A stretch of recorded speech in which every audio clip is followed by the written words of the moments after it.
আমি আগে থেকেই ঠিক করে রেখেছিলাম আজকের দিনটায় নতুন ইন্ডাকশানে ভগবানের জন্য প্রথমেই কিছু ভোগ রান্না করে ভগবানকে নিবেদন করব।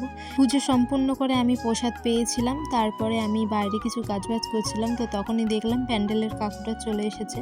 আর মাত্র আর দুদিন পরে আমাদের বাড়িতে পুজো হবে, তো সেই উপলক্ষে আমরা বাজারে চলে গিয়েছিলাম সন্ধেবেলার দিকে, কারণ দশকর্মার দোকান থেকে কিছু আনবার ছিল, সেই জিনিসগুলোই আনতে গিয়েছিলাম। আর কালকে আমার একটা বার্থডে বাড়িতে নেমন্তন্ন আছে, তো সেই জন্যেই এই বিগ বাস্কেট থেকে এই ফ্ল্যাশ কার্ডটা অর্ডার দিয়েছিলাম।